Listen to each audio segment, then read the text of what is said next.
anyway, move on to you, Nigel. Obviously, you snuck into the playoffs in the final place that year.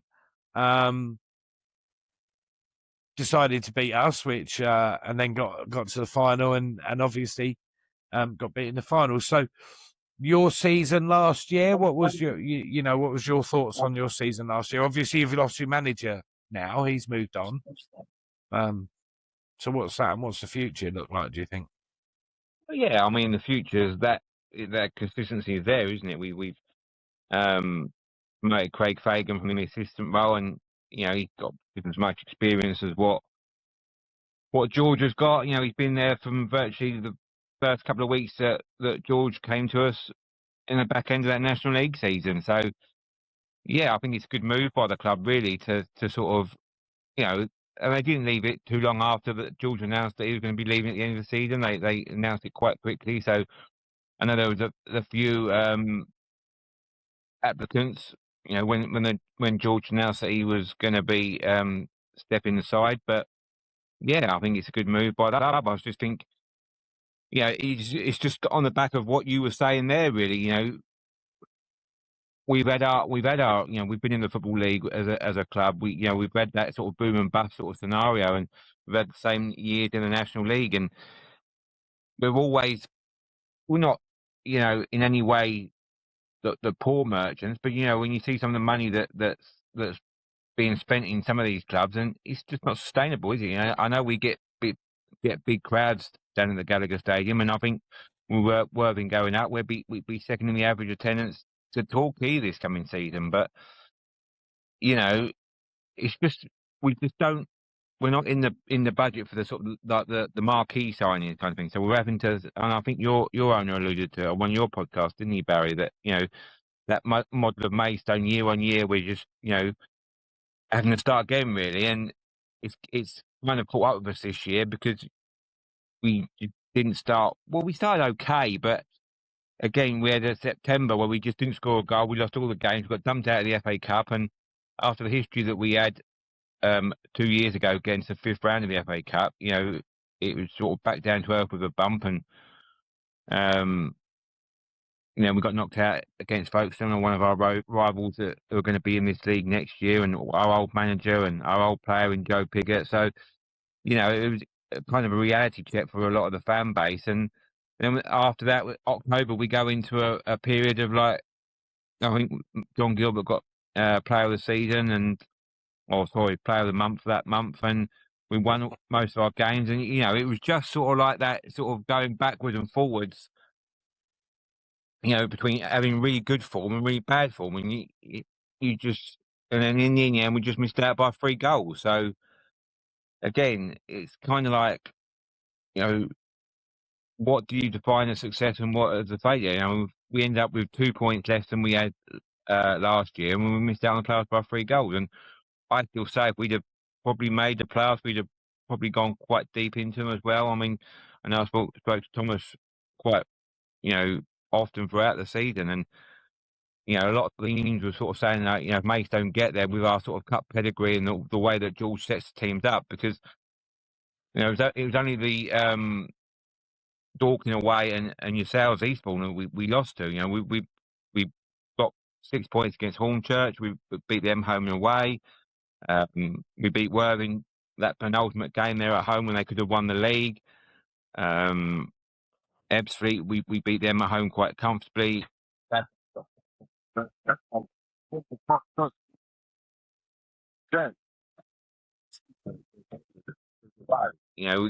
We lose to them away, and then you go and beat them 8-0 at home on a Tuesday night. So it's that consistency. On our day, we looked like we would match for anybody, but then when we wasn't on it, we was like. And I still say maybe it was a little bit unlucky, like James was saying there. Mo Fell came back in. He hadn't really had much of a season. Really been over to Ireland, been a bit of a bit part player. He admittedly, we did a podcast with him, and he admitted on that he came in, he wasn't fit. He was just trying to sort of play himself into form, and he scores that goal at Western-super-Mare when we beat them quite convincingly.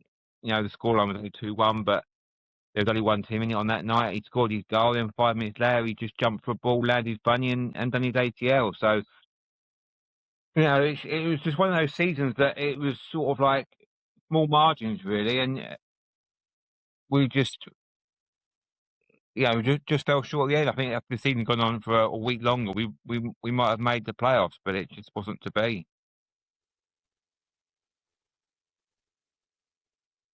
Yeah, and I mean, I thought we had a couple of good games against you as well. I mean, it seems to be that we sort of, we seem to play better against the better sides, if anything. And but like you say, the season was a strange season for you as well. Everyone had that little dip in form, and it came at the wrong time for everybody. James, go on, give us your thoughts for next season. What's your expectations for next season? Do you know what? I mean, I think we're going to be there or thereabouts, but there's going to be a lot of teams. It's difficult. There's teams that have come into this league now that are kind of be unknown quantities. It's difficult to kind of judge anything. I think it'd be the usual suspects, perhaps one or two others that may make that push, and some that might take a bit of time to actually gel and settle. Challenge sort of lost a few players, and obviously they've got a new manager now as well. That might be a bit different, but there's a lot of sort of turnover, isn't there, of players? It's only May, and already there seems to be a lot of turnover of players and things like that happening. Do you know what? I'd love a cup run. I'd absolutely love a cup run because we're crap in the cup. So I'd love it if we got a cup run. And got to that first round proper. Again, because we've never done it. The scourge of us last season is going to be in our ranks this year, Josh Barrett. So maybe he can help us if he keeps himself fit. If he scores any of those similar goals that he scored for Aldershot for us, be happy. But I think there or thereabouts. I think the hope would be, can we get through as much as possible and not be like crossing our fingers every week that there's not another player that's got injured in training or injured in a game, something innocuous, and they've ended up with a broken toe, or they go off, it looks innocuous, they've done a hamstring, they're out for 3 months, stuff like this. Yeah. I think the hopes would be those kind of things. I think. Yeah, I get that, and I think Josh Barrett is a massive signing for you. I mean, when that was announced, I think he could be. It could be big for you next year, and obviously it is about keeping them fit, isn't it? Keeping them playing. So before he goes, anyone got any last comments for James? Questions? Love to be up next season, James. Yeah, good to see everyone. Have a nice summer. You too. Roll on. Cheers, James. See you guys. Thanks for coming on, James, and I'll catch up with you soon. Cheers. Thank you. Thanks a lot. So, Nigel, we'll go back to you now. Obviously, your expectations for next season. What's your thoughts? What do you... Yeah, I mean, like James said there, there's going to be... I don't think there's... Of the 4 teams coming up, I think they're all going to be quite strong. I mean, I know Tottenham this year and Horsham the year before they've come up and they've sort of added to the league, haven't they? And but I don't see there being. I mean, we've said it. As I said there previously, folks in Victor, they've got a very strong team. I think they're going to be thereabouts. I think Farnham have made some impressive signings early doors, and they seem to be one of those teams that are like yourselves down at Eastbourne. They're up pretty mobile. They're very big in the social media sort of presence, and they seem to be attracting some good players down there. So I don't think there's going to be any sort of weaker teams there. And I just think it's just going to be as competitive. And from a Maidstone point of view, I think we're going to be pretty much as we are. We're going to look to the lower leagues. We're going to trust sort of Craig's little black book, as it says. I think that consistency is going to help us. He's already come out in the press and said, he's not going to be a George Elokobi Mark II kind of player. He's got his own ideas.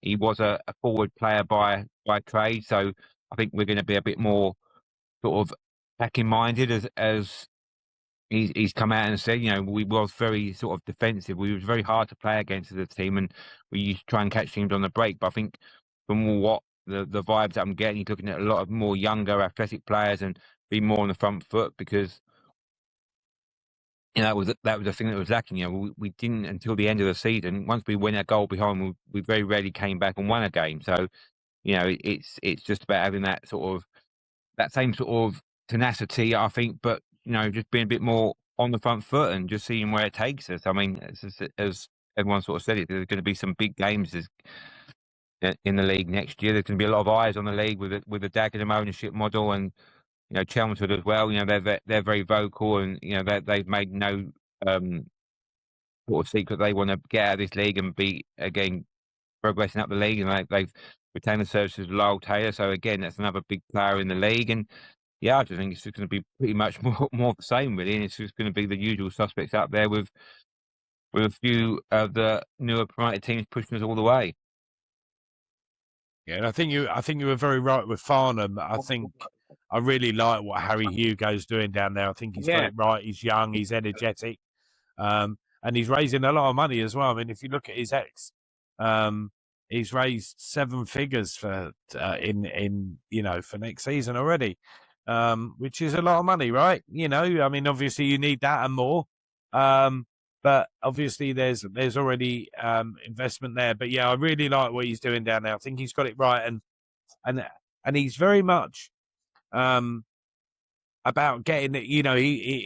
He's right about getting it right on the pitch to get the fans in, but getting it right off the pitch as well, and increasing the spend per head and trying to keep people at the club afterwards. And yeah, like I say, I really like what he's doing there, and hopefully we're gonna get him on one of our podcasts at some point in the future. So Tom, I'll go with you, obviously, because you're at the last remaining standing now, apart from Nigel with the National League South, seeing as though we won't be joining you next year. So yeah, your thoughts for your expectations for next season?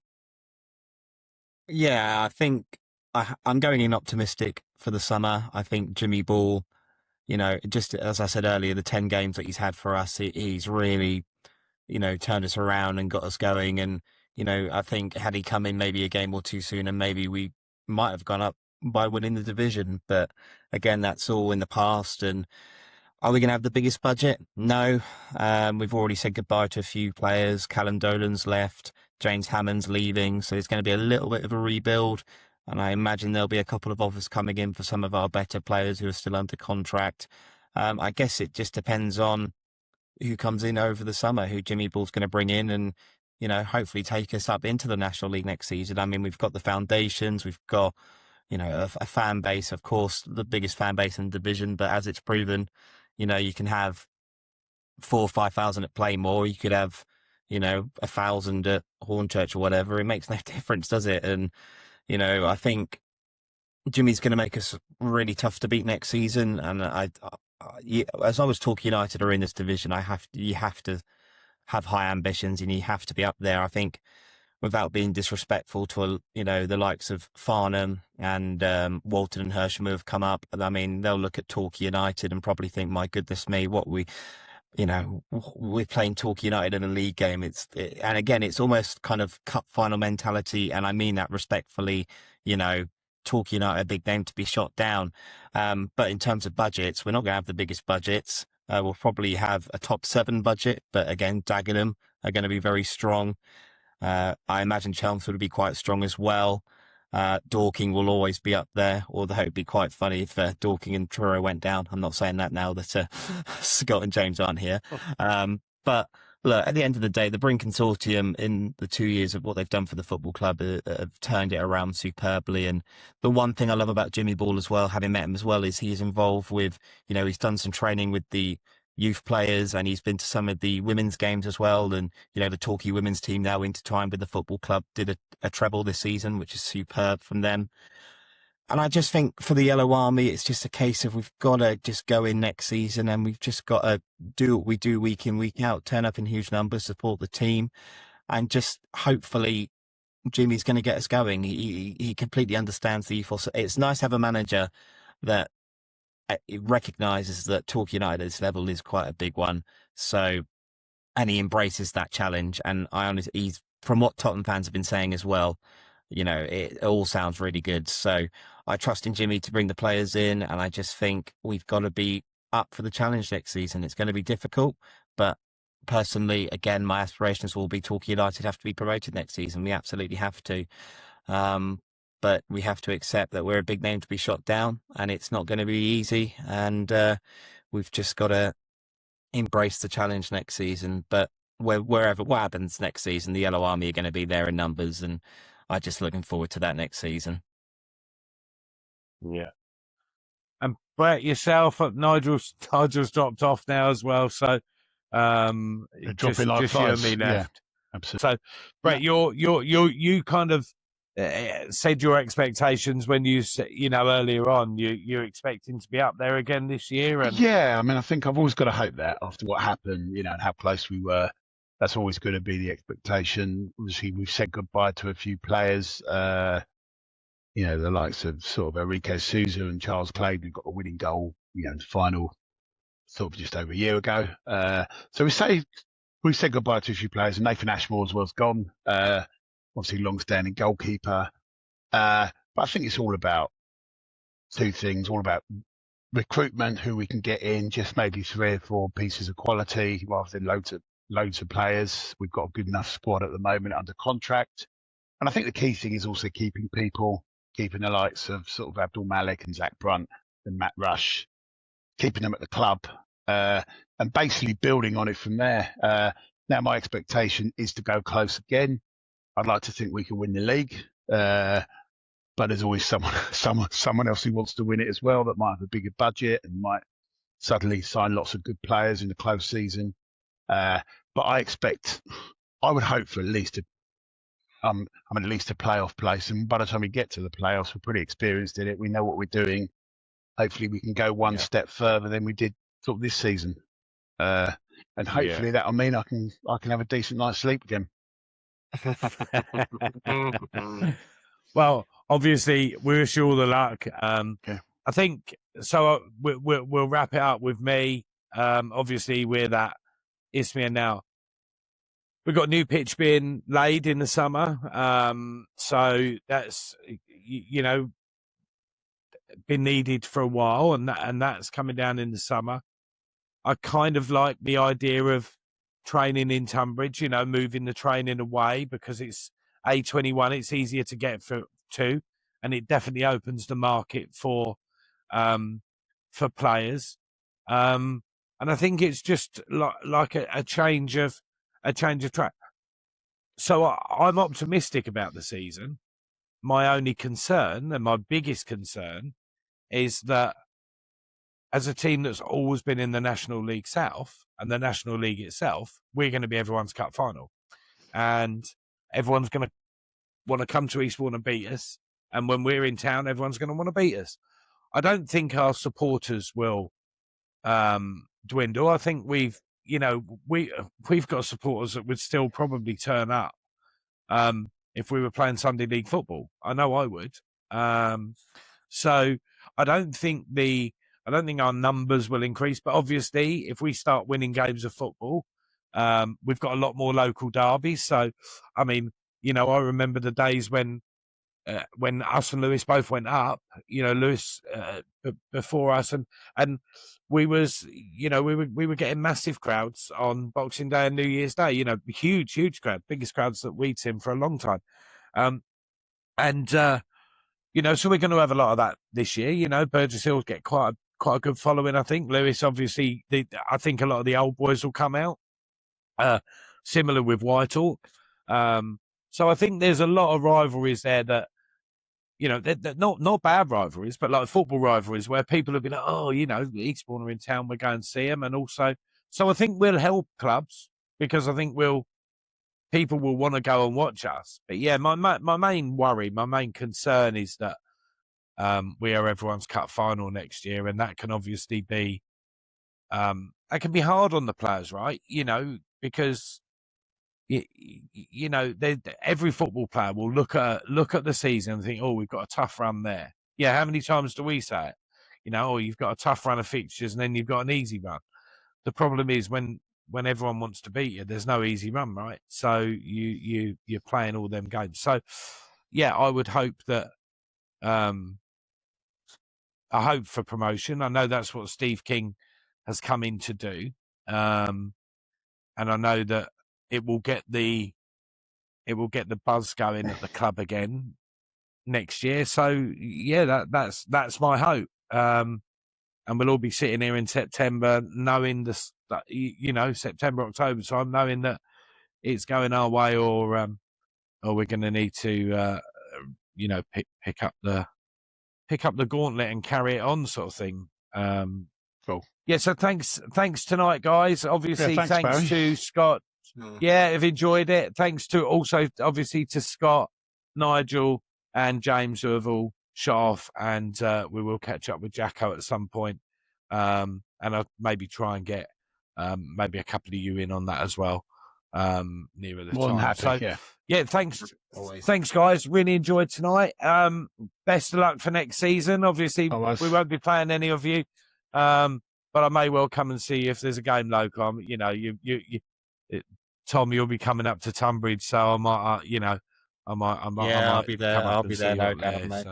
Just looking on the screen now, you've got the 3 title winners for the end of next season on screen now. So, Well, I do hope so. Yeah. Well, let's hope so. Yeah, let's hope that that's what it is. So yeah, Nice. and if so, we'll do our own little podcast, us 3 next year, and then we'll get the other ones in. So yeah, thanks again for tonight, guys. Hope you've enjoyed it.